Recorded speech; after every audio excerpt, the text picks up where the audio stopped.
ಬಾಲ ಕಾರ್ಮಿಕರ ಜೀವದ ಜೊತೆ ವಿಘ್ನೇಶ್ವರ್ ಟ್ರೇಡಿಂಗ್ ಫ್ಯಾಕ್ಟರಿ ಚೆಲ್ಲಾಟ.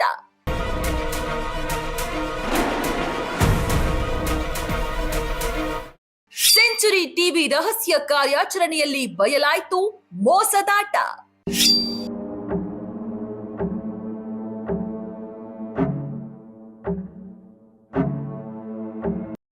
ಕಾನೂನಿನ ನಿಯಮಗಳು ಕೇವಲ ಕಾಗದದ ಮೇಲಷ್ಟೇ ಇವೆಯಾ? ಚಿಕ್ಕ ಮಕ್ಕಳ ಕೈಗೆ ಪುಸ್ತಕ ಕೊಡಬೇಕಾದ ಸಮಾಜ ಅವರ ಕೈಗೆ ಕೆಮಿಕಲ್ ಕೊಟ್ಟರೆ ಏನಾಗಬಹುದು? ಹೌದು, ಬೆಳಗಾವಿ ಜಿಲ್ಲೆಯ ರಾಯಭಾಗ ತಾಲೂಕಿನ ಜಲಾಲ್ಪುರದಲ್ಲಿ ಇಂತಹದ್ದೇ ಒಂದು ಆಘಾತಕಾರಿ ದಂಧೆ ನಡೀತಾ ಇದೆ. ಅಲ್ಲಿನ ವಿಘ್ನೇಶ್ವರ್ ಟ್ರೇಡಿಂಗ್ ಫ್ಯಾಕ್ಟರಿಯಲ್ಲಿ ನಿಯಮಗಳನ್ನ ಗಾಳಿಗೆ ತೂರಿ 12 ರಿಂದ 13 ವರ್ಷದ ಸಣ್ಣ ಮಕ್ಕಳನ್ನ ಜೀತದಾಳುಗಳಂತೆ ದುಡಿಸಿಕೊಳ್ಳಲಾಗ್ತಿದೆ. ಸೆಂಚುರಿ ಟಿವಿ ತಂಡ ಸ್ಥಳಕ್ಕೆ ಭೇಟಿ ಕೊಟ್ಟು ಅಕ್ರಮ ದಂಧೆಯ ಇಂಚಿಂಚು ಮಾಹಿತಿಯನ್ನು ಕೂಡ ನಿಮ್ಮ ಮುಂದೆ ತೆರೆದಿಡ್ತಾ ಇದೆ.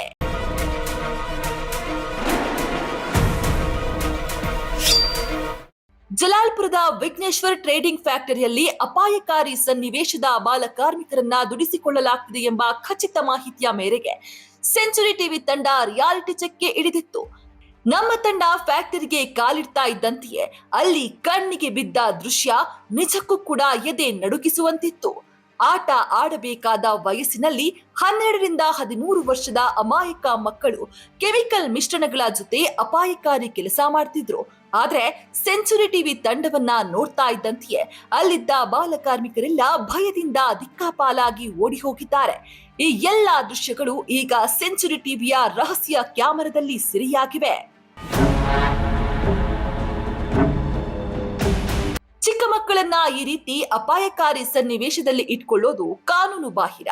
ಈ ಬಗ್ಗೆ ಫ್ಯಾಕ್ಟರಿ ಮಾಲೀಕರನ್ನ ಪ್ರಶ್ನೆ ಮಾಡಿದ್ರೆ ಆತ ನೀಡಿದ ಉತ್ತರ ಇಡೀ ವ್ಯವಸ್ಥೆಯೇ ತಲೆ ತಗ್ಗಿಸುವಂತಿತ್ತು.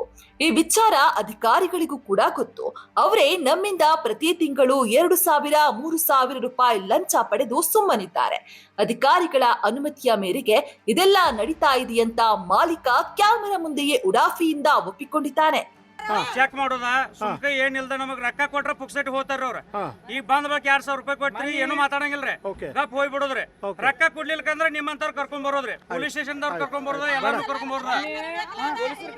10,000 ಯಾರು ಕೊಟ್ರಿ ನೀವು? ಪ್ರೆಸ್ದವ್ರು ಬಂದ್ ಕೇಳ್ತಾರ ಸರ್ ಎಲ್ಲರೂ. ಕುಡುಲಾಗನ ಪೊಲೀಸರು ಕರ್ಸ್ಯಾರ, ಪೊಲೀಸರು ಬಂದ್ ನೋಡಿದಾರ, ಇಲ್ಲಿ ಬಂದ ಪುಟ್ಟು ಬಿಟ್ಟು ಹೊಡ್ಕೊಂಡ್ ಹೋಗಿದಾರ. ಅವ್ರು 10,000 ರೂಪಾಯಿ ಅದಕ್ಕೆ ಸಂಬಂಧ ಕೊಡೋದ್ರ. ರೊಕ್ಕ ಎದ್ರ ಸಂಬಂಧ ಕೊಡ್ತೀರಿ? ರೊಕ್ಕ ಕೊಟ್ರೆ ನೀವು ಗಪ್ ಹೋಗ್ತೀರಿ. ಕೇವಲ 2-3 ಸಾವಿರ ರೂಪಾಯಿಗೆ ಅಧಿಕಾರಿಗಳು ಮಕ್ಕಳ ಭವಿಷ್ಯವನ್ನ ಬಲಿ ಕೊಡ್ತಿದ್ದಾರಾ ಎಂಬ ಪ್ರಶ್ನೆ ಈಗ ಮೂಡಿದೆ. ನಿಜವಾಗಿಯೂ ಕೂಡ ಅಧಿಕಾರಿಗಳೇ ಈ ಕಾನೂನು ಬಾಹಿರ ದಂಧೆಗೆ ಪರ್ಮಿಷನ್ ಕೊಟ್ಟಿದ್ದಾರಾ? ಒಂದು ವೇಳೆ ಕೊಡದೇ ಇದ್ರೆ ಇಷ್ಟು ದಿನಗಳ ಕಾಲ ಇಷ್ಟೊಂದು ದೊಡ್ಡ ಮಟ್ಟದಲ್ಲಿ ನಡೆಯುತ್ತಿರುವ ಈ ಬೆಲ್ಲದ ದಂಧೆ ಮತ್ತು ಬಾಲ ಕಾರ್ಮಿಕರ ಶೋಷಣೆ ಅಧಿಕಾರಿಗಳ ಗಮನಕ್ಕೆ ಬಂದೇ ಇಲ್ವಾ?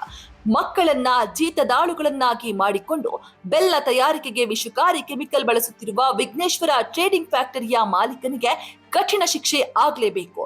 ಸಂಬಂಧಪಟ್ಟ ಉನ್ನತ ಅಧಿಕಾರಿಗಳು ತಕ್ಷಣವೇ ಇತ್ತ ಗಮನ ಹರಿಸಿ ಈ ಅನ್ಯಾಯಕ್ಕೆ ಬ್ರೇಕ್ ಹಾಕಬೇಕಾಗಿದೆ. Special desk century TV. ವೀಕ್ಷಕರೇ, ಇಂತಹ ಹೊಸ ನ್ಯೂಸ್ ಅಪ್ಡೇಟ್ಸ್ಗಳಿಗಾಗಿ ನಮ್ಮ ಸೆಂಚುರಿ ಟಿವಿ ಚಾನೆಲ್ ಅನ್ನು ಸಬ್ಸ್ಕ್ರೈಬ್ ಮಾಡ್ಕೊಳ್ಳಿ. ನಿಮ್ಮ ಅನಿಸಿಕೆಗಳನ್ನು ಕಾಮೆಂಟ್ ಮಾಡಿ. ಹಾಗೆ ಈ ವಿಡಿಯೋ ಇಷ್ಟವಾದಲ್ಲಿ ಶೇರ್ ಮಾಡಿ. ಬದಲಾವಣೆ ಕಡೆ ನಮ್ಮ ನಡೆ.